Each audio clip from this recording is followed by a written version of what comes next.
경배 276장입니다.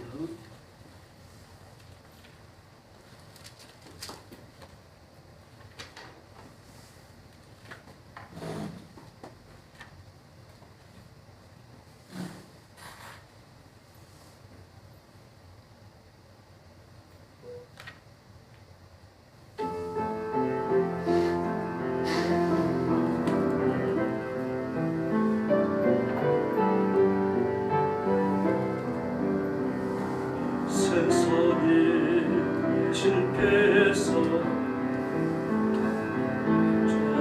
저망하지 마라.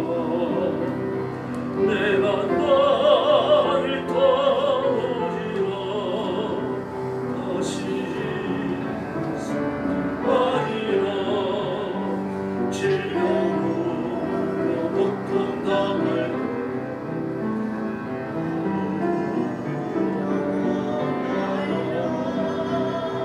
내가 나를 고쳐주리라. 다시 일어서게 하리라. 나를 버린 자들도 사랑하거니 하늘을 돌아보며 나는 너와 함께 너의 하나님을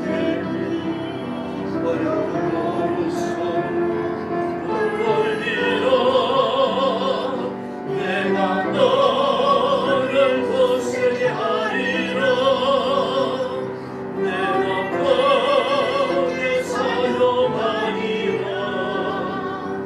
너로 하여금 나를 존중하도록 내가 너를 도우리라. 환난길 막걸림없어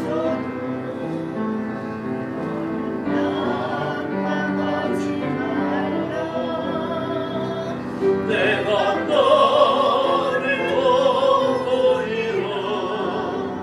다시 일어서리라.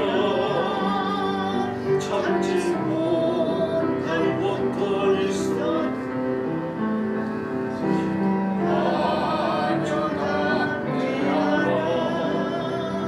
내가 너를 거리라. 다시 일어서게 하리라. 눈물 흘리며 기도하노니 너희의 기도를 내가 맹견하여 나는 너와 함께하는 얼른 손을 돌리라. 내가 너를 곧세게 하리라. 너를 꺼내 사용하리라. 너로 하여금 나를 찬송하도록 내가 너를 도우리라.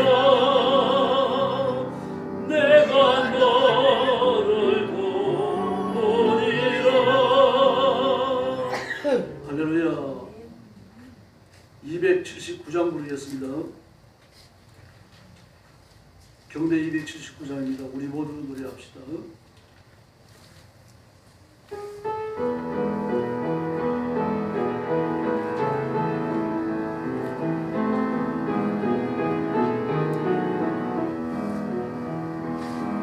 모두 노래합시다. 세상 모든 관심 가진 사람들도 주님 앞에 두 손 들고 노래하는 이 시간 세상 모든 관심 사라지겠네요. 모두 노래합시다. 세상 모든 관심 가진 사람들도 주님 앞에 두 손 들고 노래하는 이 시간 세상 모든 관심 사라지겠네. 세상에 많은 고통과 많은 권심이 있지만 사람들은 일로 문지르며 살아요. 우리 주님 안에는 참된 기쁨이 있네. 나를 구원하신 그 사랑이 넘치네. 모두 노래합시다. 세상 모든 슬픔 가진 사람들도 주님 앞에 손뼉치며 찬양하는 이 시간 세상 모든 슬픔 사라지겠네. 모두 노래합시다. 세상 모든 관심 가진 사람들도 주님 앞에 두 손 들고 노래하는 이 시간 세상 모든 관심 사라지겠네. 모두 노래합시다. 세상 모든 관심 가진 사람들도 주님 앞에 두 손 들고 노래하는 이 시간 모든 관심 사라지겠네. 세상의 모든 고통과 많은 관심이 있지만 사람들은 일로 물지며 살아요. 안에도 참된 기쁨이 있네. 나를 구원하신 그 사랑이 넘치네. 모두 노래합시다. 세상 모든 슬픔 가진 사람들도 주님 앞에 손뼉치며 찬양하는 이 시간 세상 모든 슬픔 사라지겠네. 할렐루야. 281장 부르겠습니다. 주는 평화.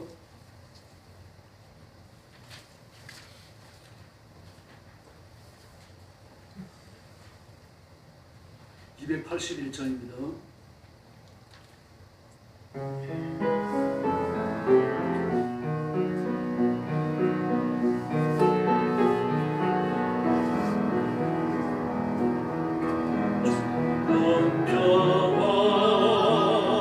막힌 담을 모두 마셨네. 주는 평화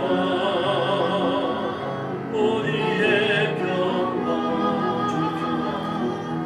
주는 평화 막힌 담을 모두 마셨네. 주는 평화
주는 평화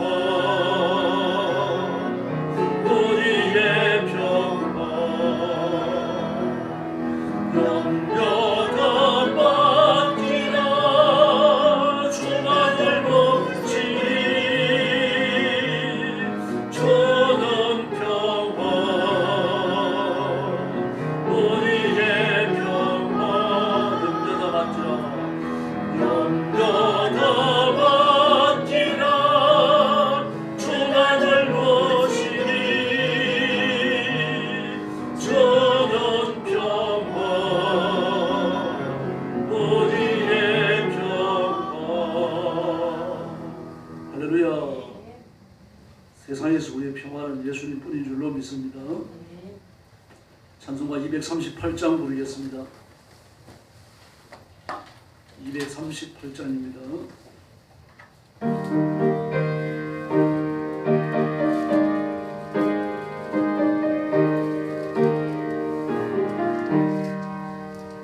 주는 저편 세상에는 내 주에서 계시오니 아름다워 찬란한 새벽 영광의 날이 밝거니와 주는 저편 소금 꺾어 없어지니 영원한 그날 해지는 저편 넘쳐 지는 저편 꺾고 없어지니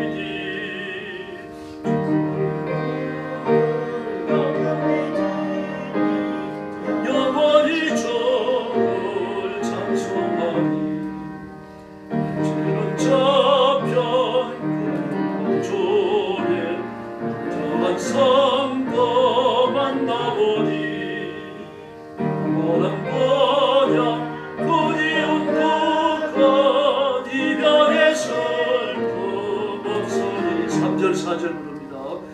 지는 저편 따라 주의 성원이 인도하네 나를 영접해 주니 영원히 저를 찬송하니 지는 저편 주에 정한 성도 만나리니 원한 거냐 그리운 그것 이별의 슬픔 없으리라.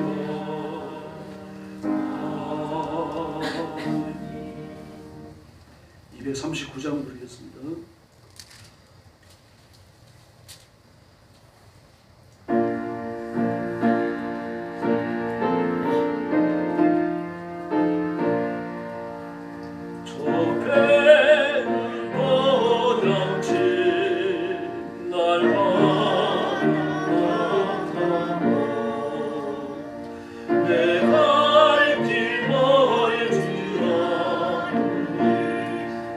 전보다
드리는 예배가 살아있는 제사가 되어서 하나님 앞에 상달되도록 기도해 주시기 바랍니다. 그리고 우리 자신들이 거룩한 제물이 되어 하나님께 바쳐져야 됩니다. 자신의 영적 성결을 위해서 마음을 물처럼 쏟아 기도하시기를 바랍니다. 그리고 오늘 말씀을 전하는 저를 위해서 기도해 주시고 말씀을 받는 여러분 자신들을 위해서 기도해 주시고 교회가 날마다 새로워지고 기도가 뜨거워지고 예배가 뜨거워지도록 힘써 부르짖어 주시기를 바랍니다. 같이 기도하겠습니다. 자비하신 아버지 감사합니다. 수요일 밤에 저희들이 함께 모였습니다. 저희들의 발걸음을 인도하여 주 앞에 나오게 하셨사오니 하나님 영광 받으시고 저와 사랑하는 성도들의 제물을 받으심처럼 기뻐 받으시고 하나님의 가슴에 품어주시기를 원합니다. 악한 자가 만지지 못하게 하여 주시기를 바랍니다. 주의 성령께서 능력과 권능으로 임하여 지키시고 돌보시고 은혜를 베풀어 주시기를 간절히 원하고 기도하옵나이다. 우리의 속사람이 능력으로 강건하여 주게 하시고 우리가 가지는 바 능력과 권능이 하나님이 주시는 바 세원회가 되게 하여 주시옵기를 간절히 원하고 기도하옵나이다. 육신을 가졌으나 육신의 예대로 살게 하지 마시고 잃어주시는 바 새 힘을 갖고 살게 하시고 밥을 먹는 힘이 아니라 성령의 권능으로 살아가도록 우리 하나님 역사하여 주옵시기를 간절히 원합니다. 오늘 밤에도 주 앞에 엎드렸습니다. 하나님 기뻐하시고 온 성도들을 사로잡으시고 보호하시며 역사하여 주옵시기를 간절히 원하고 기도하옵나이다. 하나님 아버지 저와 사랑하는 성도들이 은혜의 보좌 앞에 나와왔습니다. 그 간절한 간구가 하나님 앞에 들릴 바 되옵시고 하나님께서는 들으시고 응답하시고 기적을 베풀어 주시기를 간절히 원합니다. 기도할 때 하늘문을 열어주시옵소서. 기도할 때 응답되게 하여 주시옵소서. 기도할 때 시험이 떠나가게 하여 주시옵소서. 우리가 산 제물 되기 원합니다. 정결한 제물을 되기 원합니다. 깨끗한 제물이 되기 원합니다. 부정한 입술과 부정한 시도가 부정한 행동을 용서해 주시고 주의 악하게 깨끗해져서 하나님 앞에서 오신 과제는 거룩한 제물 되도록 역사하여 주시옵소서. 자비하신 하나님 아버지 이 밤에 저희들이 말씀을 나눕니다. 말씀을 전하는 주님의 은혜를 주시고 이 말씀을 정직하게 설교하게 하시고 말씀에서 뛰어난 승리자의 심정을 주시고 아버지의 마음으로 설교하도록 은혜를 베풀어 주시고 말씀을 받는 성도들을 부어주시기를 원합니다. 기쁨으로 받게 하시고 감사로 받게 하시고 아멘으로 받고 믿음으로 받게 하여 주시기를 바랍니다. 하나님의 말씀이 강물처럼 흐르게 하여 주시기를 바랍니다. 주의 성령께서 말씀의 영으로 권능으로 임하여 주셔서 저희들을 다스려 주시기를 간절히 원하고 기도하옵나이다. 자비하신 하나님 아버지 은혜 주심을 믿습니다. 능력을 베푸심을 믿습니다. 살아있는 교회가 되게 하시고 깨어있는 교회가 되게 하시고 예수님 오시는 날까지 말씀의 성결함을 지키는 하나님이 기뻐하시는 교회가 되게 하여 주시옵소서. 자비하신 아버지 감사합니다.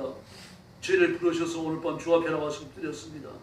세상의 바쁜 일을 접어두게 하시고 육신을 위한 일을 포기하게 하시며 하나님 앞에와 자신들을 성결한 제물로 바치며 예배하게 해주시니 감사합니다.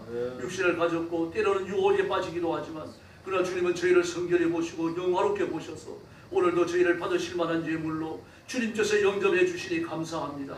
이 시간 주의 성령께서 권능으로 임하시고 말씀을 통하여 하나님의 뜻을 깨우쳐 주실 때에 믿음으로 받아들이게 하시며 이 말씀을 믿음을 화합하여 영의 양식을 삼으며 삶의 원리를 삼으며 사단을 깨뜨릴 권능을 삼게 하여 주시옵소서.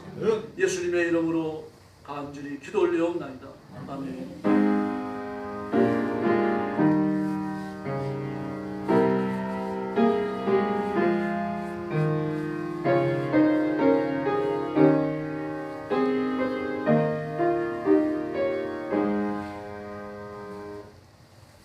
하나님 말씀 봉독하겠습니다. 베드로후서 1장 1절과 2절입니다. 신약성경 383페이지입니다.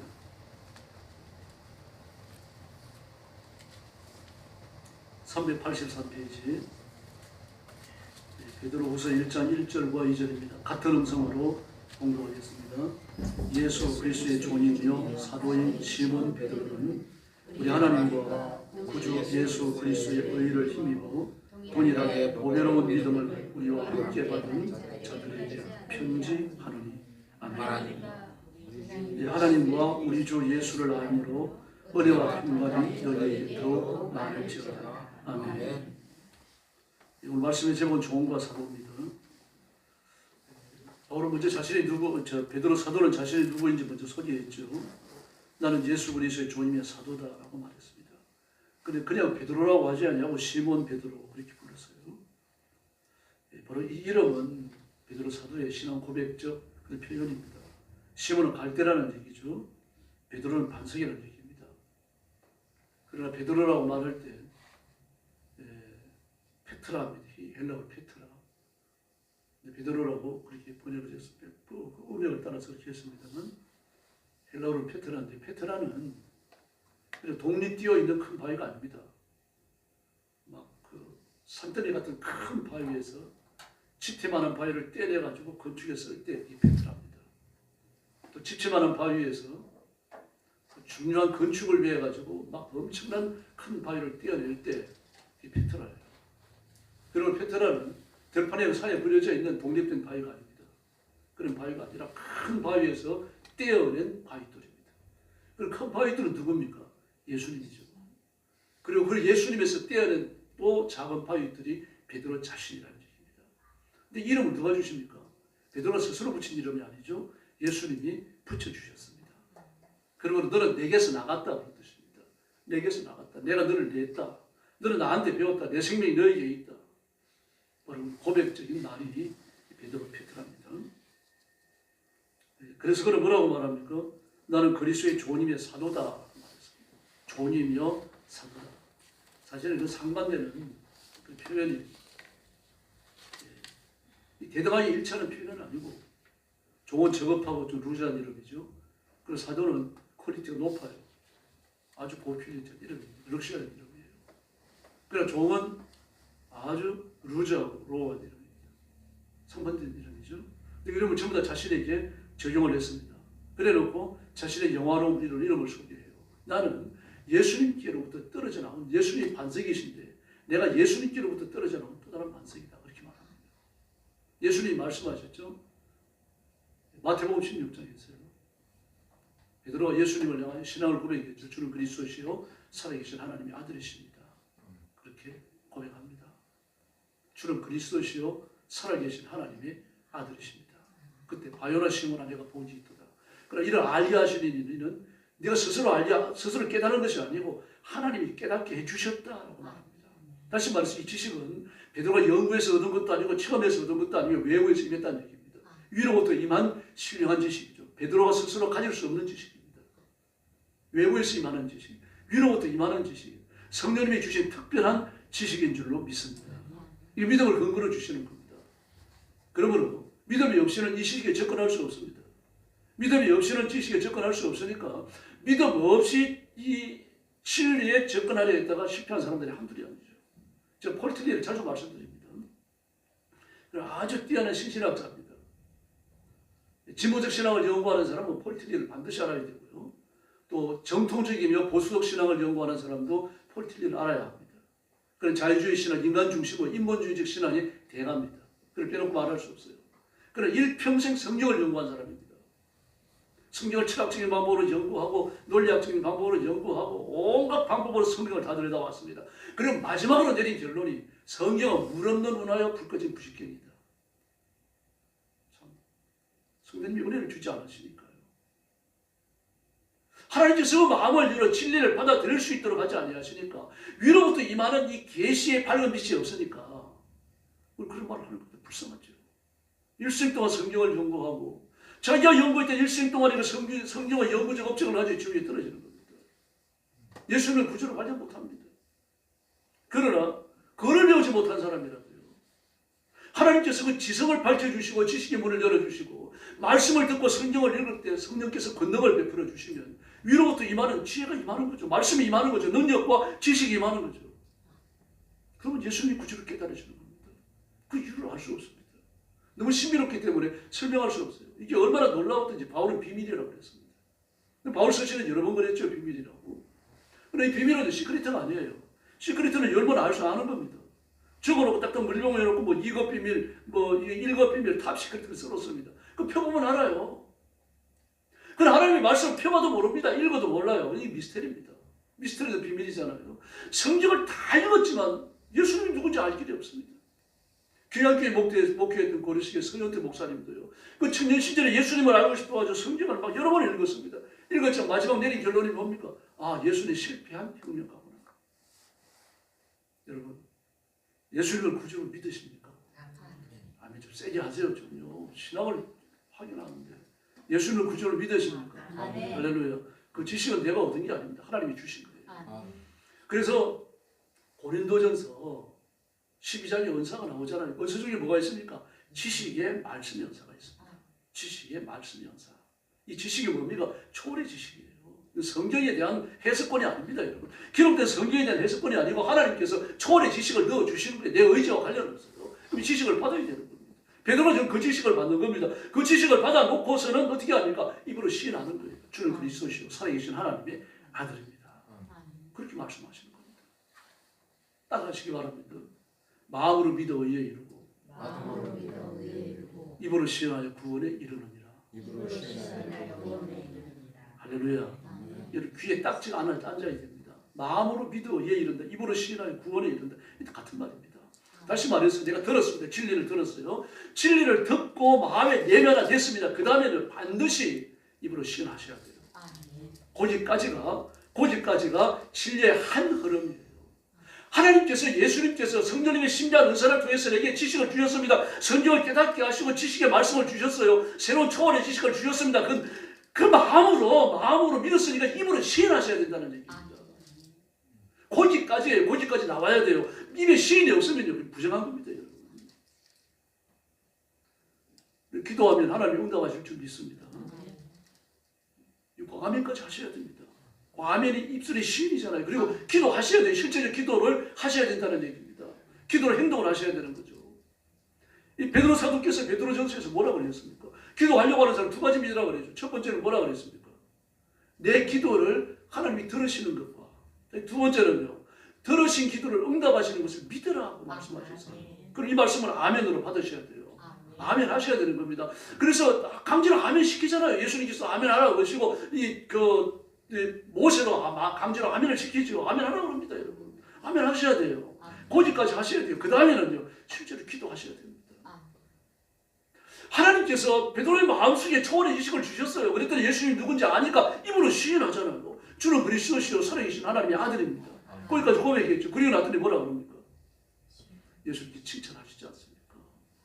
칭찬하시잖아요. 내가 이 반석 위에 내 교회를 세우리니 죽음의 권세가 이기지 못하리라. 할렐루야. 반석. 그 반석이 뭡니까? 예수님에서 떼낸 반석이에요. 그냥 반석이 아닙니다. 자연적으로 존재하는 반석이 아닙니다, 여러분. 예수님에게서 나온 사람이죠. 예수님의 생명을 가진 사람이죠. 그러니까 저도 여러분도 반석인 줄로 믿습니다. 저는 여러분이랑 영적으로 다 베드로입니다. 페트라예요. 누가 뭐라고 할 말이 없습니다. 여기에 반대하는 사람이 있으면 예수님을 믿는 사람 아닙니다. 새 생명 갖지 못했다는 얘기입니다. 그리고 뭐라고 말씀하십니까? 구주 예수 그리스도의 의를 힘입어 그랬습니다. 우리 하나님과 구주 예수 그리스도의 의, 우리 하나님의 구원의 은총과 구원의 은총을 집행하여 완성하러 오신 예수 그리스도의 의, 이걸 이야기하는 겁니다. 아버지 하나님 기획자이십니다. 기획만 있어갖고 안 되죠. 기획한 내용을 실제로 이루는 사람이 있어야 되는 겁니다. 아담과 하와가 에덴 동산에서 선악을 알지 않은 나무 열매를 따먹었을 때 삼위 하나님께서 급하게 회의를 여십니다. 영원한 회의라고 부릅니다. 신학적 용어로요. 성부 하나님, 성자 하나님, 성령 하나님. 이거 어떻게 하면 좋을까? 제가 여러 번 말씀드렸죠. 아담을 죽이느냐 살리느냐. 참 곤란합니다. 둘 다 할 수 없어요. 범죄에 있으니까 죽여서 지옥에 보내시면 간단합니다. 그러나 그러실 수 없는 이유가 뭐예요? 하나님께서 아담과 하와를 지으신 게 실수하신 거 아닙니까? 아담과 하와의 창조에 실패하신 거죠. 그럼 마귀의 실패도 용서하셔야 돼요. 그럼 넘어가 주셔야 돼요. 그 만약에 아담과 하와의 죄를 다 용서를 해버리시면요. 마귀도 용서하셔야 됩니다. 그러니 이럴 수도 없고 저럴 수도 없는 거죠. 그래서 어떻게 합니까? 아담과 하와를 살리기로 작정하십니다. 그 이후로 태어나는 모든 인간들 중에서 하나님의 것으로 선택된 사람을 살리기로 작정을 하셔요. 그럼 죄는 어떻게 할 겁니까? 그래서 예수님이 이 땅에 인간의 몸을 입고 오셔서 그 모든 죄를 단번에 자기 몸에 쓸어 담기로 작정하시는 겁니다. 이 하나님의 사랑이에요. 이제 이것도 비밀입니다. 바로 이건 하나님 우리 아버지 그리고 구주 예수 그리스도의 의. 여러분 이거 통일의 양면과 같은 겁니다. 이게 둘로 떼어질 수 없는 거죠. 이것 때문에 통일하게 보배로운 믿음을 가졌다. 이 말씀을 전하는 베드로나 말씀을 받은 이스라엘 백성들이 다 통일하게 믿음으로 하나님 앞에 구원받았다는 얘기입니다. 근데 그냥 믿음이 아니죠. 보배로운 믿음이에요. 믿음이 보배롭다는 얘기입니다. 세상에 어떤 것으로 표현할 수 있는 보배로운 것인 줄로 믿습니다. 그래서 여러분, 내가 예수 믿고 구원받은 걸 생각하면 막 즐거우셔야 돼요. 밥을 안 먹어도 배가 부른 거예요. 그리고 좀 이렇게 좀 싼 옷을 입었더라도 하나도 주눅 들지 말아야 됩니다. 예수님의 이름 때문에요. 자꾸 외부를 들여다보게 되어집니다. 뭐 파만 얼마짜리 했는가, 뭐 이 물광이 나는 뭐 이게 화장품을 받았는가, 뭐 이렇게 자꾸 따집니다. 그 예수를 충만하면요, 그렇게 시시해집니다. 저는 그런 여자 집사님 권사님들 많이 봤습니다. 화장이 그렇게 진하다가도 은혜 받고 나니 화장이 옅어지더라고요. 막 입술을 새빨 갖고는 막 쥐잡아처럼 해고 다니다가 나중에 입술이 옅어져요.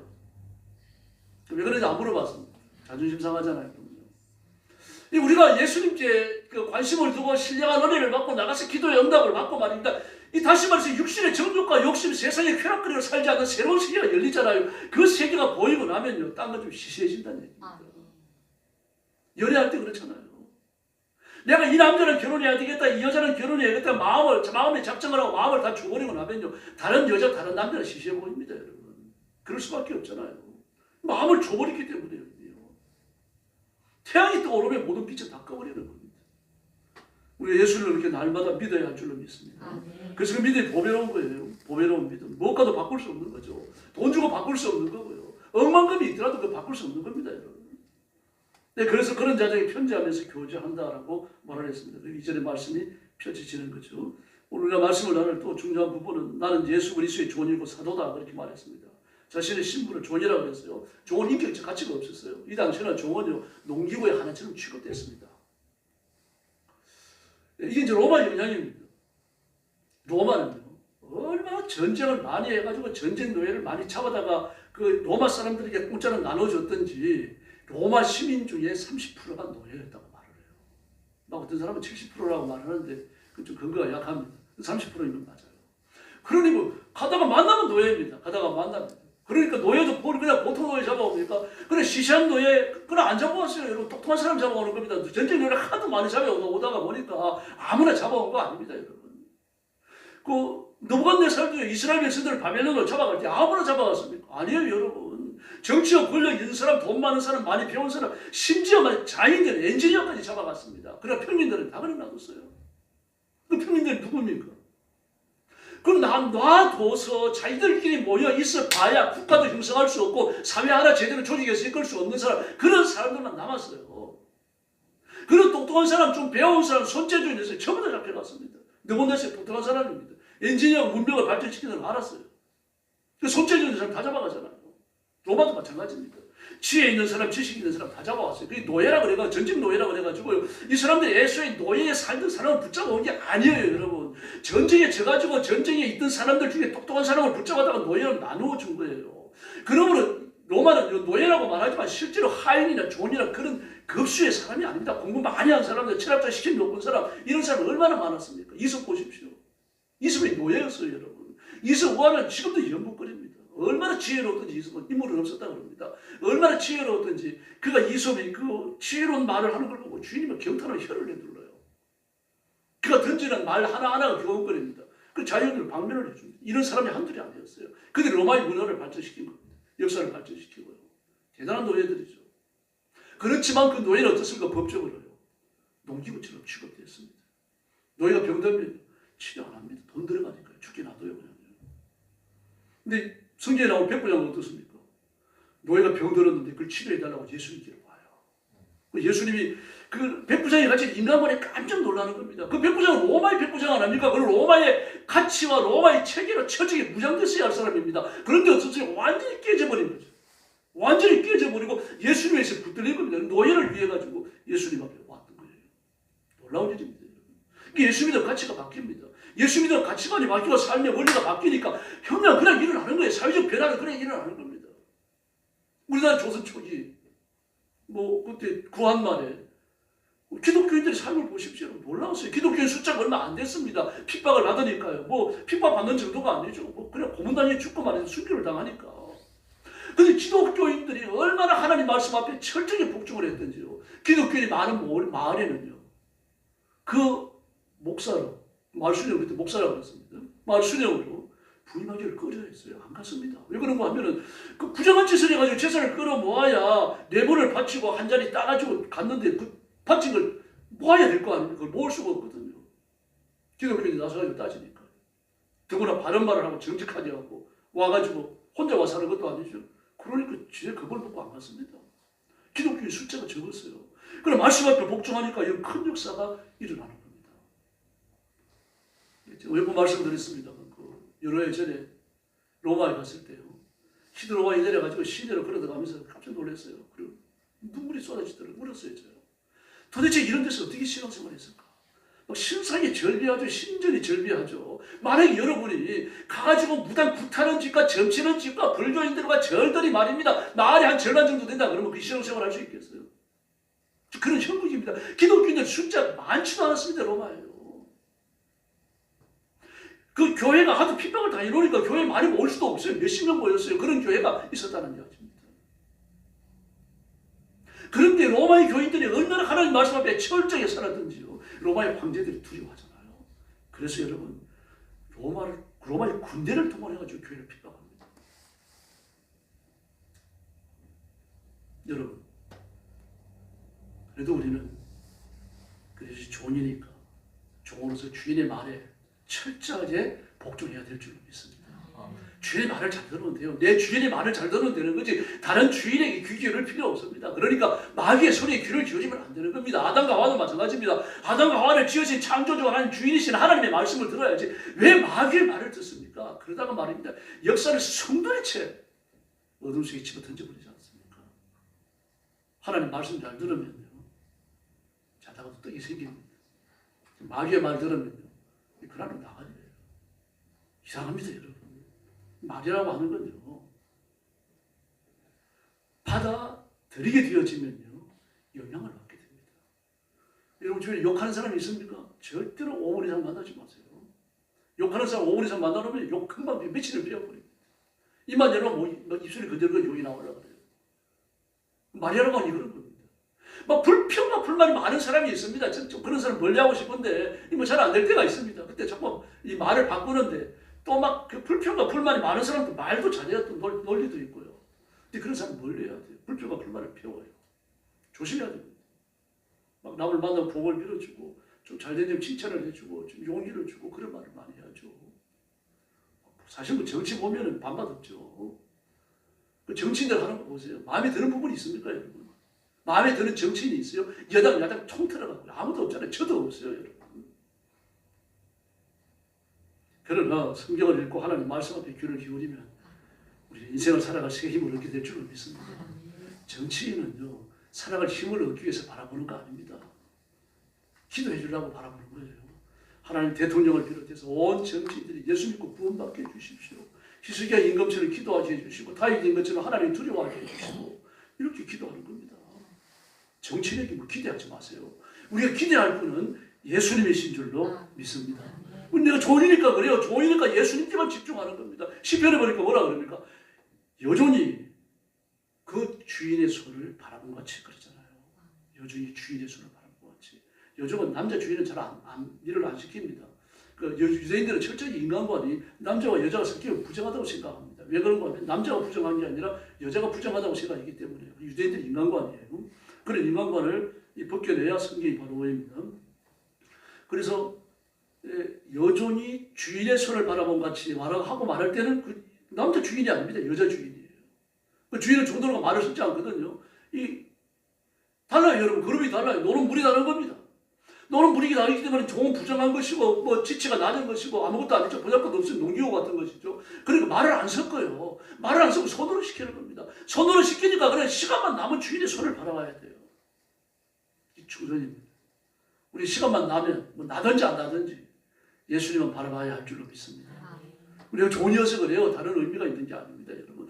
아담과 하와도 마찬가지 아닙니까? 예수님만 바라보고 하나님만 바라보고 말입니다. 그냥 말씀만 바라보고 살아갔으면 그거 엉망덩어리 했겠어요. 그럴 리가 없는 거죠. 마귀 와서 한마디 말하면요. 하나님 말씀하고 다르네. 너 왜 하나님 말씀하고 다른 걸 말하니? 그 따졌을 거 아닙니까? 여러분 창세기 3장에 나타나는 뱀과 하와의 대화를 보십시오. 한마디도 대들지 못해요. 완전히 그래. 첫 마디부터 가스라이팅 당해가지고 나 죽었네 하고 있어요. 하나님 안 바라보기 때문입니다. 여러분, 하나님 바라보지 않으면 인간을 바라보지 그런 거 없어요. 여러분, 하나님 바라보지 않으면 마귀를 바라보지 중간지대가 없습니다. 여러분, 내 인격과 내 삶을 지배하는 건 예수님과 예수님의 말씀이든지 마귀와 마귀의 말이든지 둘 중에 하나입니다. 인간을 바라본다. 인간을 통해 거듭자자는 인간, 타락한 인간, 더러운 언어를 쓰는 인간, 그 마귀가 종으로 쓰는 거 아닙니까? 뱀을 쓴 것처럼요. 여러분, 한번 따라하시기 바랍니다. 나는 예수님의 종이다. 할렐루야. 나는 예수님의 종입니다. 종은 전쟁 프로가 있어요. 그 빈목밥 갚으면 또 종이 됐습니다. 빈목 갚으면 참 이스라엘 사회가 좀 그랬는데, 열왕기하 4장 1절을 보니까요, 선지자의 생도의 아내 중에 한 여인이 엘리사에게 부르짖어 가로되 당신의 종 나의 남편이 이미 죽었는데 당신의 종이 여호와를 경외한 줄을 당신이 아시는 바니이다. 이제 체주가 이르러 나의 두 아이를 취하여 그 종을 삼고자 하나이다. 참, 왜 이렇게 신학생만 되면 가난해지는지 모릅니다. 신학생만 되면 희한하게 가난해져요. 지금 옛날이나 지금이나 그래요. 고대사회, 고대시대나 지금이나. 제가 신학교 다닐 때도 을지로 상가에서 막 독일에서 막 인쇄기를 수입해갖고 말입니다. 공장을 막 2개나 돌리는 사람이 있었어요. 근데 신학교 올 때는 다 까먹고, 그때는 인쇄소가 망할 수가 없어요. 저도 막 아르바이트 할 게 별로 없어가지고 이제 저 신학교 다니다가 수업 끝나고 나면 그때는 이제 인쇄하면서 그때 사진식제를 많이 쳤거든요. 사진식제 칠 때 가가지고 이 교정 봐주는 거 돈 얼마 안 줬습니다만 그것 좀 하고 그랬어요. 근데 돈 잘 벌어요, 그 사람들. 그런데 그런 시대에 깡그리 많이 먹고 말입니다. 마크 파이브를 못 버렸더라고요. 그 타고 학교 다녔어요. 그럼 당신 이걸 왜 안 버렸냐고. 이걸 버리면 내가 죽을 것 같다 그러더라고요. 마지막 남은 자존심이에요. 한국에 일하면서 그 참 많이 잘 써먹었습니다만요. 그렇게 가난합니다. 한 사람은 이 파출 소장으로 있다가 52 돼가지고 신학대학을 왔는데, 참 그분도 학교 졸업 못하고 세상을 떠났어요. 희한합니다. 그거 왜 그런지 모르겠습니다. 막 신학교만 오면 가난해져요. 법원 설교로 있던 분들도요. 그 짜장면을 막 언제나 2인분을 먹는 사람입니다. 그때 1인분 먹는 사람도 빨리 먹어요. 막 법원 설교를, 그때는 법원 설교도 찔러주는 돈들이 적지 않았어요. 그 사람이 전부 다 이 오르내리는 공부를 다 작성하기 때문에요. 그 사람이 작성하는 서류와 공부에 따라가지고 이 판석에 영향을 주거든요. 그렇게 살던 사람인데 신학교를 쫙 많이 해가지고 오고 말이죠. 보니까 열왕기하 4장도 마찬가지입니다. 어쩌면 이렇게 가난했는지 모르겠습니다. 그 체주가 와가지고 빚보정으로 두 아이들을 잡아갔으면 노예를 삼으려고 그러고 있어요. 이렇게 노예가 됐습니다. 종이 되는 거예요. 잠언 22장 7절에 보니까요, 부자는 가난한 자를 주관하고 빚진 자는 체주의 종이 되느니라. 종이 되는 건 두 가지 이유로밖에 없어요. 전쟁 프로가 되든지 빚을 지든지 둘 중에 하나예요. 그러니까 뭐 자기 게 없습니다. 종은요, 주인에게 붙들려 가는 순간 아무것도 자기 게 없습니다. 혹시 지나가다가 동전 하나를 주워도요, 그건 자기 게 아닙니다. 주인 겁니다. 주인이 아는 순간 주인이 달라고 줘야 돼요. 종은 철저히 감춥니다. 철저히 감춥니다. 만약에 종이 장가를 가려고 해도요, 주인이 여자를 구해주지 않고 자기 마음에 드는 여자 못 구합니다. 주인이 허락해야 돼요. 그래가지고 결혼을 해가지고 여자를 얻었다 그럼 그것도 주인 거예요. 자식을 얻으면 자식도 주인 겁니다. 혹시 어떻게 좀 구전이 생겨가지고 뭐 살림을 장만했다면 그 살림도 주인 거예요. 종은 사나 죽거나 소유한 것이 뭐가 됐든 주인이 아니기 아무것도 없습니다. 따라하시기 바랍니다. 내가 그렇다. 절대 그거 하지 마세요. 뼈 빠지게 고생해가지고 내가 번 돈인데 뼈 빠지게 고생해서 돈 못 버는 사람 없습니까? 수도 없이 많아요, 여러분. 2025년 한 해 동안에 자영업자 100만 개가 폐업했습니다. 또 말씀드립니다만 겨울에 4만 개가 문을 닫았습니다. 여러분, 도대체 나라에서 돈을 줘가지고 밥해 먹는 경로당이 왜 4만 개를 문을 닫습니까? 저도 이해가 잘 안 됩니다. 자영업자 100만 개가 폐업 신고를 했다. 이것도 참 불가사의한 일입니다. 여러분, 하나님이 은혜 주지 아니하시면, 복 주지 않으시면 아무것도 아닙니다. 지금 우리나라 지금 그래서 기로에 서 있어요. 앞으로 지속적으로 발전할 거냐, 아니면 제자리에 머물다가 뒤로 처질 거냐, 중요한 기로에 서 있습니다. 지금 경제적인 여건은요, 아주 엄청 좋습니다. 우리가요, 정말 세계인들이 막 깜짝 놀랄 정도로 우리가 지내보니 경제적 여건은 좋아요. 근데 정치가 뒷받침을 못합니다. 이 기도해야 될 문제예요. 기도하면 우리 민족도 아주 그냥 황홀탈퇴하고 완전히 변할 줄로 믿습니다. 이렇게 그 노예라든지 전쟁 포로라든지 비포적으로 잡혀왔든지 이런 사람은 노예입니다. 아무것도 못합니다. 그런데 자발적인 존이 있어요. 자발적인 존이. 출애굽기 21장 6절에 보면 이런 얘기가 나옵니다. 이스라엘 백성들은 이 빚을 져가지고 노예로 종으로 팔려왔다고 하더라도 언제 돌아갈 수 있습니까? 희년이 되어지면 돌아가야 돼요. 희년이 되면. 근데 희년이 됐는데도 안 돌아갑니다. 당신이 종으로 있고 싶어요. 그럼 이 사람은 이 주인을 따라가지고 성소로 갑니다. 성소로 가요. 가면은 제사장은 이 사람의 귀를 성전 문지방에다 대고 송곳으로 뚫어가지고 구멍을 내줍니다. 그래서 이 사람 자발적인 종이 되죠. 다른 종도가 좀 달라요. 이 사람은 청지기가 될 수 있고 자기 재산을 가질 수 있고 결혼할 수 있습니다. 자식을 낳을 수도 있어요. 사회 재산이 인정됩니다. 이 사람이 청지기가 될 수 있습니다. 일반적인 종은 청지기가 못 됩니다. 자발적인 종만 청지기가 됐어요. 창세기 24장에 보니까 아브라함이 자기 며느리, 자기 아들의 아내를 데려오라고 누구를 보냅니까? 그렇죠. 엘리에셀을 보내요. 그건 청지기입니다, 여러분. 그가 만약에 가짜 뒷다리도 모르고 글자도 모르고 사람도 잘 못 알아보고 그런 사람 같으면 보내겠어요. 아주 똑똑했습니다. 창세기 19장에 보면 14장, 15장, 16장 쭉 그 자녀에 관한 이야기가 나오잖아요. 하나님께서 그에게 나타나십니다. 그랬더니 뭐라 그러십니까? 하나님, 엘리에셀이나 제 아들이 되게 해주십시오. 그랬더니 하나님 말을 잘라버리십니다. 아니다. 네 몸에서 나내가 네 아들이 된다라고 말씀하세요. 다시 말해서 엘리에셀은 양자를 삼아도 될 만큼 똑똑했다는 얘기입니다. 아주 똑똑했어요. 그 청지기였습니다. 그래가지고요. 청지기가 되었습니다. 이렇게 그 종으로 들어왔습니다. 종으로 들어오고 청지기가 되어졌어요. 그러면은 주인이 자식이 없이 죽을 때, 자식이 없이 늙어갈 때 종 중에 하나를 양자로 선택해 드릴 수가 있습니다. 그게 창세기 15장 2절에 나오잖아요. 그 다메섹의 엘리에셀의 얘기가 나오죠. 그래서 또 남자의 혈통이 끊어졌을 경우에 종은 주인의 집을 개성해가지고 주인을 아들 대신에 모실 수 있었어요. 역대상 2장 34절에 나옵니다. 세상은 아들이 없고 딸뿐이라 그에게 야르하라라 하는 애굽의 종이 있으므로 딸을 그 종 야르하에게 주 아내를 삼게 하였더니 저가 그로 말미암아 앗대를 낳았고 이러면서 이 혈통을 이어나가게 되었습니다. 그럼 이렇게 해가지고 결혼한 들어온 종으로 있다가 들어와가지고 사위가 되는 거죠. 사위가 된 그 사람은 자기 혈통을 못 이어갑니다. 자녀의 혈통을 이어가야 돼요.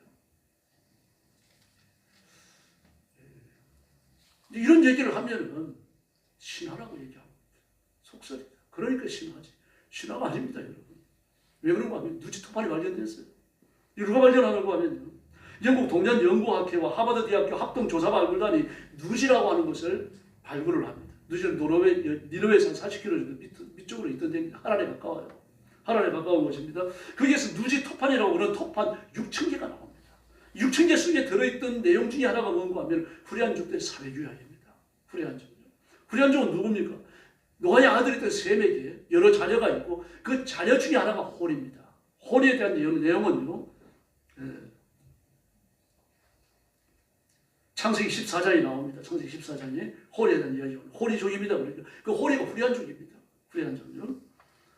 창세기 14장 6절에 나옵니다. 이들이 후레안족이고요. 후레안족의 대를 이어갖고 쭉 태어나는 사람들이 누굽니까? 아브라함의 가문입니다. 아브라함, 이삭, 야곱, 요셉 전부 다 후레안족이에요. 그러므로 후레안족의 사회규약을 성경에 그대로 체험해서 말하고 있는 겁니다. 제가 방금 말씀드렸던 거 있죠. 이거 후레안족의 사회규약이 나오는데 누지 토판에 그대로 기록되어 있습니다. 몇 가지만 말씀드리겠습니다. 20여 가지 이상이 나오는데 그 첫 번째가 양자입니다. 양자를 드릴 때 누구를 드립니까? 자기 형이나 형제의 자녀들 중에 사촌들 중에서 그러니까 이 양자를 드릴 수가 있습니다. 양자를 드리되 그냥 드리는 게 아니라 집에 와가지고 자기를 섬겨야 되는 건 일종의 대사가 되는 거죠. 그래서 혈통을 이어나가야 되는 겁니다. 그러나 이것을 거절할 경우가 있죠. 또 지리적으로 멀 경우가 있습니다. 이럴 경우에는 집에서 길리고는 잘 아는 종이 있을 거 아닙니까? 종을 양자로 선택하여 드릴 수가 있었어요. 후레안족 사회규약이 나옵니다. 다음에 여종의 아내도요. 여종의 내 아내가 자식을 못 낳았어요. 자식을 못 낳았으면은 여종이 아내가 자기의 여종을 남편에게 들여 보내가지고 자식을 낳게 할 수 있습니다. 두 여자가 나오죠. 누구였죠? 아브라함의 아내 사레가 그랬죠. 야곱의 아내 비라와 실바가 그랬습니다. 실바와 비라가 라헬의 여종이잖아요. 두 여종을 죽어가지고 어떻게 합니까? 자식을 낳게 합니다. 이렇게 해서 낳았을 경우에 적자가 됩니다. 법적인 아들이 돼요. 만약에 그렇게 해가지고 적자가 되어져갖고 올라가가지고 호적산이 아들로 인정이 됐습니다. 아들로 인정이 됐는데 그 이후로 본체를 통해서 자식을 못 낳아요.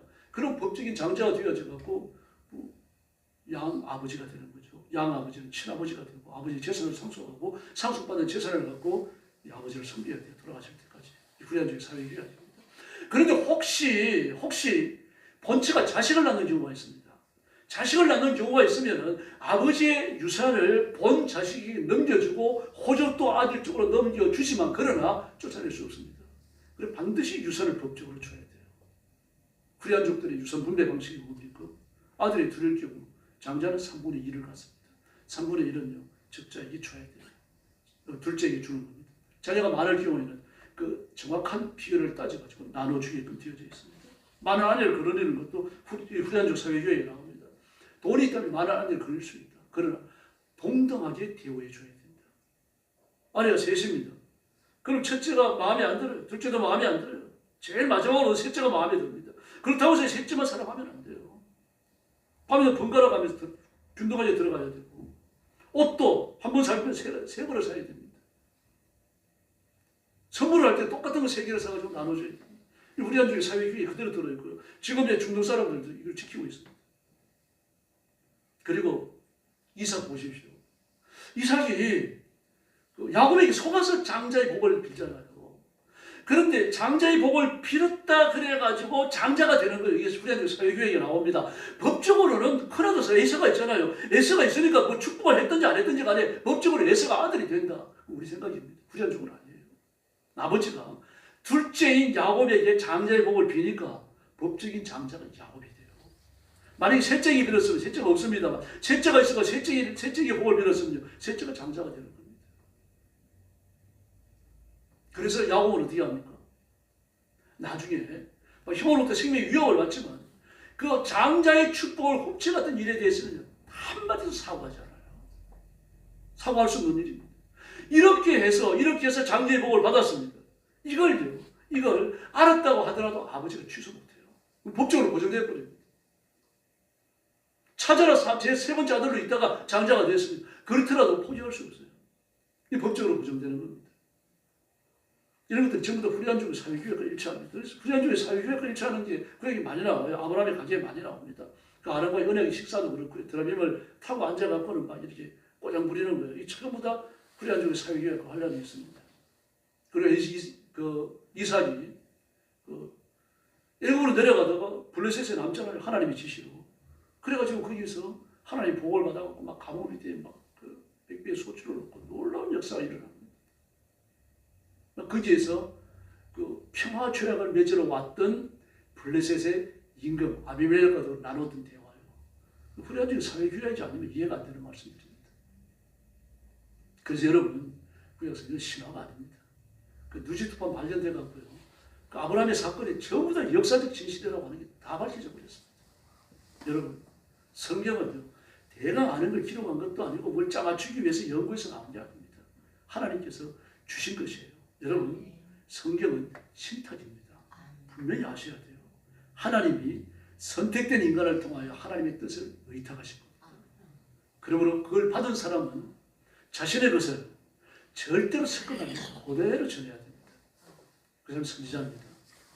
선지자가 다른 말은 아닙니다. 제가 말씀드렸죠.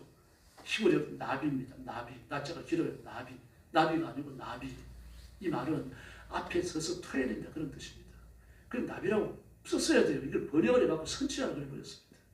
점쟁이 비슷한 거죠. 그 기능은 선지자가 아니에요. 하나님의 것을 받아가지고 거짓없이 전하는 사람이에요. 그 안에 예언도 있을 수 있고 책망도 있을 수 있고 심판도 있을 수 있고요. 그런 거죠. 칭찬도 있을 수 있고. 바로 그 계시의 말씀이 뭡니까? 우리가 이런 성경입니다. 그러므로 말씀을 믿음으로 받는 사람은 말씀이 약속하는 승리와 복을 누릴 줄로 믿습니다. 말씀을 받을 때 화합하지 않는 사람은요. 복을 못 받습니다. 이스라엘 백성들이 가나안에 들어갔지만 가나안의 복을 받지 못하고 내쫓기는 것처럼 받아놓고도 못 누려요. 베드로도 보십시오. 갈릴리 바다에서 캄캄한 밤중에 말입니다. 막 예수님 바다 위로 걸어오십니다. 그걸 보고 깜짝 놀래요. 그 갈릴리 바다에서 대를 물린 사람들 아닙니까? 그런데 예수님이 걸어오십니다. 그게 보니까 막 작년에 박씨가 빠져 죽은데 재작년에 김씨가 빠져 죽은데 그 틀림없이 물귀신에 보니까 저 물귀신이라고 놀래갖고 막 그리고 있는데 유령이라고 그랬잖아요. 영이다 그랬잖아요. 물귀신이라는 말 아닙니까? 예수님이 뭐라고 그러십니까? 나다 두려워하지 마라. 그 베드로 보니까 의심스러운 겁니다. 틀림없이 물귀신 나오는 자리인데 예수 모습을 하고 있으니까 확인해야 될 거 아닙니까? 확인합니다. 진짜 예수님이시라면 저는 우리를 좀 걸어오게 해주십시오. 그러냐 걸어오더라. 걸어가요. 그걸 믿고 걸어갔으면 될 거 아닙니까? 몇 발자국 걸었습니다. 그리고 나서 바람과 바다를 보고 빠져가는지라라고 말합니다. 바람과 바다 보지 마십시오. 바람과 바다를 주관하는 분 누굽니까? 예수님이셔요. 그 예수님을 바라보지 않으니까 예수님을 바라볼 때 받았던 걸 못 누리잖아요. 그 믿음을 가져야 되는 겁니다. 믿음으로 대응하고 믿음으로 살고 믿음으로 붙들어야 되는 거죠. 베드로 사도에 그게 있는 겁니다. 예수님이 어떤 분인지 정확하게 알기 때문에 나중에 생명까지 내던지잖아요. 뭐 그냥 뭐 육신의 이익을 포기하는 정도가 아니죠. 생명까지 끌어내면서 예수님을 붙들어요. 우리한테도 그런 위기가 올지 어떻게 합니까? 그 예수님 붙드는 걸 늘 연습하시기를 바랍니다. 이건 어느 날 갑자기 되는 게 아니기 때문입니다. 근데 예수님도 존이었어요. 빌립보서 2장 6절로 7절에 보니까 자기를 비워 존의 형체를 가져 그렇게 말합니다. 요한복음 13장 1절로 14절을 보면 예수님 자신이 존이라고 아주 길게 설명을 하셔요. 나는 내 일을 하러 온 게 아니다. 내가 내 일을 하고 내 말을 하더라도 나는 잘못되지 않았다. 나는 아버지께서 하라고 하신 말씀을 전하러 왔고 아버지께서 하라고 하신 일을 위해서 내가 왔다. 나를 본자는 아버지를 봤다. 요한복음 14장이 가장 중요한 내용 아닙니까? 예수님이 존이셨어요. 메신저입니다. 여러분, 저와 여러분도 존인 줄로 믿습니다. 그래서 내 생명은 예수님께 매였어요. 잘났다고 살면 안 됩니다. 우리 자랑할 분은 내가 아니라 예수님이세요. 십자가 지시고 부활하신 예수님이 자랑거리인 줄로 믿습니다. 그래서 예수님이 살아라 그러면 사는 것이고 예수님이 죽으라 그러면 죽는 거죠. 살고 죽는 건 하나님 나한테 있는 게 아닙니다. 그런데 쉬운 일이 아니죠. 자꾸 육신을 갖고 있고 마귀는 육신을 부추겨요. 하와와 아담을 부추기처럼요. 그래서 모든 소유의 권리가 주께 있음을 알고 기도해야 됩니다. 그때를 믿어야 되고 능력을 구해야만 해요. 하나님이 주시는 이 능력을 무장 안 하면 하나님이 주신 은혜를 보존할 수가 없습니다. 밥 먹는 식으로 안 돼요. 결국 쓰러지는 겁니다. 잔머리 굴리지 말고 이방 믿는 건 잘 믿읍시다. 두 번째 사도라고 그랬습니다. 나는 사도다 그랬어요. 사도는 신부름꾼이죠. 메신저. 대사도 사도입니다. 우리나라에서 미국으로 파송하는 대사 그도 사도예요. 사도를 아주 이름 자체가 존귀한 거예요. 예수님을 대신하는 거니까 예수님의 신격인 그 좌정하신 모습을 드러내는 사람이 사도라는 말입니다. 그 권한이에요. 권한이고 권세가 그 안에 있다는 이야기입니다. 종은 좀 다르죠. 그 직분 자체가 그렇죠. 그럼 그 개념 속에서 뭘 드러냅니까? 내가 예수님께서 철저히 속했다고 하는 걸 보여주죠. 사도는요. 내가 살아가고 숨쉬고 누리는 것, 쓰는 것 모든 것이 내 것이 아니고 예수님 것이라고 하는 걸 보여줍니다. 모든 권한이 예수님께로부터 왔다는 겁니다. 지금도. 그래서 이 권한을 내가 행사한다는 이야기입니다. 그러므로 가난한 사람이 뭘 좀 도와주더라도 뭐 고기한번 사주고 용돈 좀 주고 그러더라도 절대 꺼기면 안 됩니다. 예수님 대신해서 내가 하는 거거든요. 그 사도의 일이에요. 저는 여러분이 사도인 줄로 믿습니다. 그래서 사도는 객관적으로 봐가지고 겉에서 봐가지고는 종보다 존귀합니다. 종보다 존귀하지만 예수님께 매였다는 입장에서는 다를 게 없습니다. 사역이 있어갖고는 다른 게 있습니다. 사도는 교회 창립자예요. 지금 교회를 설립한다 그래야 됩니다. 지금 교회 창립이 아닙니다. 교회 창립은 사도들이 다 했습니다. 예수님의 제자들이 사도들이 다 교회를 설립했습니다. 이 사도의 특징이 있죠. 사도행전 1장 22절을 보니까 주님을 배웠고 이렇게 말합니다. 주님을 배웠고 우리와 함께 출입하며 예수님을 배웠고 예수님께 배우고 예수님을 만나서 얼굴과 얼굴을 대면하여 이렇게 예수님과 함께 살고 이런 사람들이 사도가 되는 겁니다. 마태를 뽑을 때 그런 사람을 뽑았어요. 예수님께 대하여 말하고 전도자가 되는 거죠. 예수님의 교훈을 전하는 자가 되는 거죠. 예수님이 직접 사사한 사람일 뿐 아니라 부활하신 예수님께로부터 사명을 받은 사람도 사도입니다. 그래서 바울 사도께서도 사도라는 이름을 들었죠. 바울이나 바나바나 주의 형제 야고보도 사도라고 부름을 받았습니다. 사도행전 14장 14절에서 그렇고요. 갈라디아서 1장 19절, 고린도전서 15장 7절에서요. 바나바나 주의 형제 야고보까지 전부 다 사도라는 이름을 얻습니다. 또 고린도서 12장 12절에 보니까 표적과 기사와 능력을 행해야 됩니다. 왜 그렇습니까? 교회를 설립하는 사명이 사도들에게 있는 겁니다. 교회를 창립하고 교회를 시작하는 그 일을 위해 가지고 특별한 권한을 주었어요. 사도들에게. 그들이 사도입니다. 지금 사도가 아닙니다. 미국의 피터 와거너라고 하는 분이 일어나가지고 신사도주의 운동을 하고 있는데 그 처리하지 않은 것을 기다려요. 사도를 목사 위에 두고 있죠. 사도 누가 세웁니까? 지가 세워요. 지가. 가사 아픈 일입니다. 교회 창립과 더불어서요. 사도는 사역을 시작했고 교회 창립이 끝난 다음에 사도의 직분은 사라집니다. 사도의 가장 중요한 두 가지 직분이요. 교회 창립과 그 계시의 완성이에요. 두 가지 다 됐잖아요. 계시로 다 끝났습니다. 이 계시록, 요한계시록 마지막 장에 나오죠. 20장에 계시의 말씀에 뭘 더하는 사람은 이 책에 기록된 재앙을 그에게 더할 것이요. 지옥 간다는 얘기 아닙니까? 이 계시의 말씀에서 뭔가 마음에 안 들어 잘라내면 그를 생명책에서 이름을 지워버립니다. 지옥 간다는 얘기입니다. 사도는 두 가지 사명을 끝내고 역사의 무대에 사라졌어요. 그래서 교사와 목사와 장로들이 교회를 지도하는 겁니다.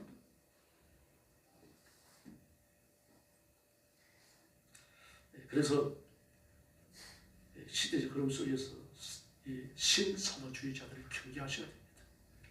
우리나라에서 실천신학대학교와 바로 웨스트민스터 신학교와 더불어 교류하면서 신사도주의를 신학교 입장에서 받아들여 수용하고 있습니다. 추해야 돼요. 자기들은 아니라고 말하는데요. 그 실천신학대학을 졸업한 사람들이 이 피터 와거의 제자들이 대부분 제자들이에요. 거기 가서 배우고 와가지고 다시 가르치고 신비운동을 일으키고 그렇게 합니다. 조심해야 되고 앞으로 좀 주의해서 봐야 됩니다. 예. 그래서 우리는 복음 전도자라는 입장에서 사도의 책임도 갖고 있다고 봐야 합니다. 사도는 아닙니다. 사도가 했던 일을 하고 있어요. 그게 복음 전도입니다.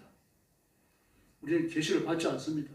그러나 받아서 기록된 계시의 말씀을 가르치고 전해야 되는데 그 핵심이 예수님이 바로 주님이시라는 사실입니다. 이 직분을 끝까지 감당해야 될 줄로 믿습니다. 그래서 성도에게는 또 목사에게는 종과 사도의 직분과 지위가 일부 남아있습니다. 우리 존이에요. 100% 동원하셔야 되고요. 사도의 직위도 일부 남아있어요. 아까 지금 말씀드리는 것처럼 복음 전도의 입장에서 그렇다는 얘기입니다. 내 복음 전하는 게 아닙니다. 예수님의 복음을 전하는 거예요. 내 체험을 전해서 안 됩니다. 예수님이 일으키신 기적을 이야기해야 될 줄로 믿습니다. 내 걸 이야기 안 하는 게 아니라 눈치 볼 거 없죠. 그런 걸 전도하면서 사람 눈치 보지 마세요. 예수님 눈치 보고 하나님 눈치를 봐야 되는 겁니다. 예수님도 그러셨잖아요. 사람을 두려워하지 마라. 사람을 기껏해야, 마귀를 기껏해야 너희 생명을 죽이는 자들이다. 그러나 나는, 여호와 하나님은 사람의 영혼을 지옥에 던져놓는다. 누구를 두려워해야 되겠네요? 그럼 뭐 계시는 거 아닙니까? 우리 권위의 근거는 예수님입니다. 우리 영혼의 주인이신 삼위일체 하나님이신 줄로 믿습니다. 흔들리지 않는 믿음에 굳게 서 주십시오. 이단 사설에 횡행하고 신비하고 꿈을 꾸고 기적을 행하면 이런 능력을 행하는 자들이 앞으로 많이 일어납니다. 두고 보세요. 진리의 말씀이 자꾸 희석됩니다.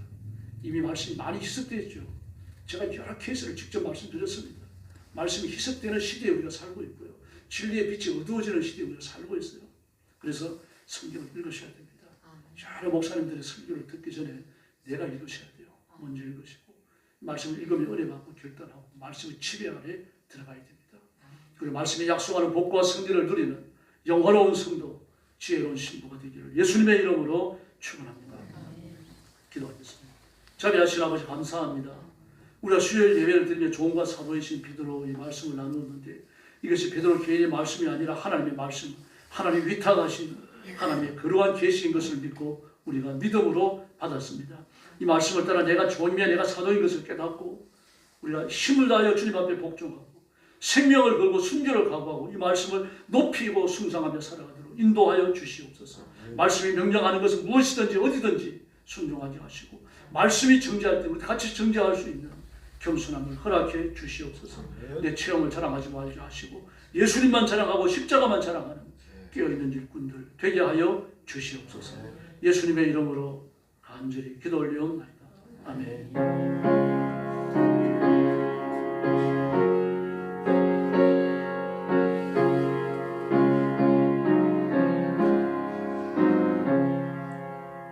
찬송가 269장 부르겠습니다.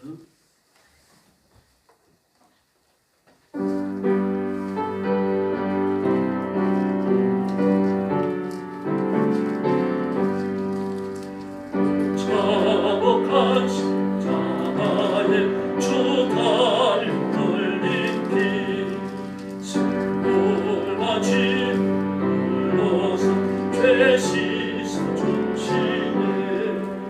나가서도 담당하서 내 죄를 보하며 눈보다 이고 찬송 나 믿노라 그보혈 공로를 없어도 피 흘려서 날 구하셨네. 조용한 만물은 제 죄를 깨달아 주 없으신 주 예수를 거저 내 지은 죄용함 하나 주 예수 믿으면 소망은 무같이 걷고 나 믿노라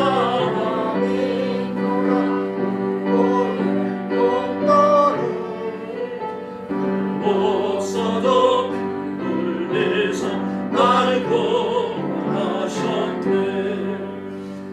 백성의 사신 하나님 어딨냐. 십자가 심으로 어디 구했네. 저 영원한 세라에 다같이 모여서 보는 것 새로 나 믿노라 보혈 공로를 없어도 피 흘려서 날 구하셨네. 할렐루야. 나라와 민족을 위해서 기도해 주시고요. 특별히 중국 선교를 위해서 계속 기도해 주시기 바랍니다. 지금 중국 교회가 세대 교체가 이루어지고 있어서 한 달에 한 번 정도는 가서 집중 교육해야 되는데 그러게 보시 힘드네요. 자칫 체포당하기 쉬워요. 체포되면 6개월 동안 못 나옵니다. 그래서 그리고 뭐 신문을 받으니까 불지할 수가 없어요. 그럼 현재 교회가 다 일망타진입니다. 그래서 위기에 있는데 지금 중국 교회는 우리한테 도와달라고 그러고 어떻게 사람을 보냈겠습니까? 언제 올 수 있냐고. 어쨌든 마음이 안타깝습니다. 보낼 수가 없어요. 그래서 좀 안타까운 마음으로 기도하시면 하나님께서 길을 열어주실 줄로 믿습니다. 그리고 나라와 민족을 위해서 기도하셔야 되는데 지금 신비한 일이 우리나라에서 일어나고 있어요. 우리나라 SK와 삼성에서요. 반도체 만들지 않으면 전 세계 AI를 비롯해가지고 저런 서버라든지 또 슈퍼컴퓨터라든지 97% 서버린 나의 사회 성을 아무것도 못합니다. 지금 미국에서 우리나라에 관세를 20%, 25% 매긴다 그러니까 삼성이 어떻게 했습니까? 한 장 24만 원씩 팔던 반도체 값을 80만 원으로 올려버렸습니다. 200몇 프로인 거예요? 올려버렸어요. 지금 그대로 밀고 나갈지 어쩔지 모르겠습니다. 아마 여러분 굉장히 당황할 겁니다. 그래서 뭐 어떻게 할 수가 없어요. 그것뿐만 아닙니다. 지금 그 교만이 짤이었던 애플에서요.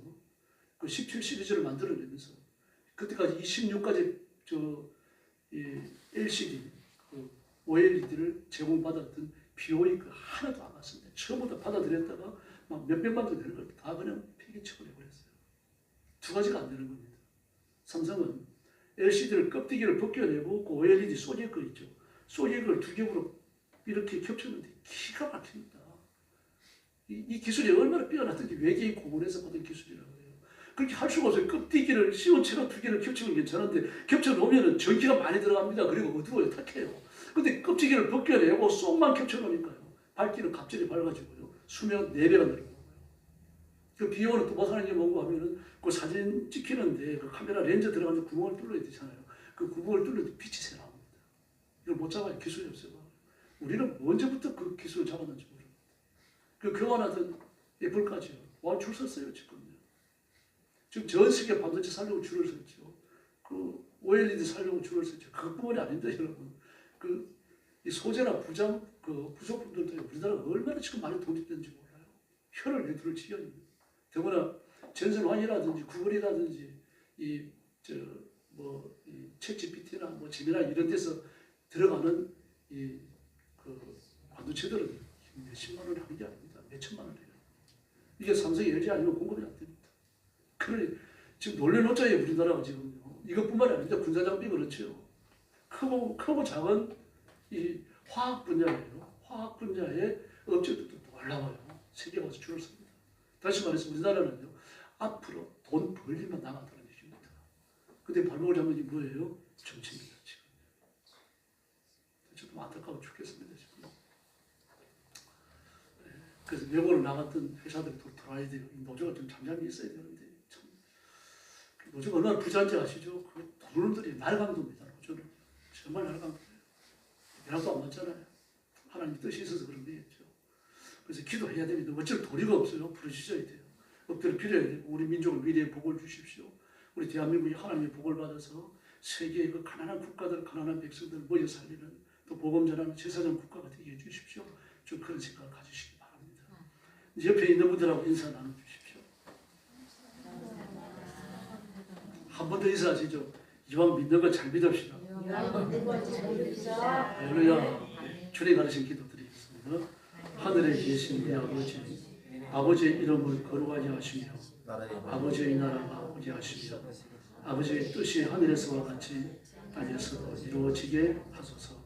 오늘 우리에게 일용할 양식을 주시고 우리가 우리에게 잘못한 사람을 용서하여 준 것 같이 우리 죄를 용서하여 주시고 우리를 시험에 빠지지 않게 하시고 악에서 구하소서. 나라와 권능과 영광이 영원히 아버지의 것입니다. 아멘.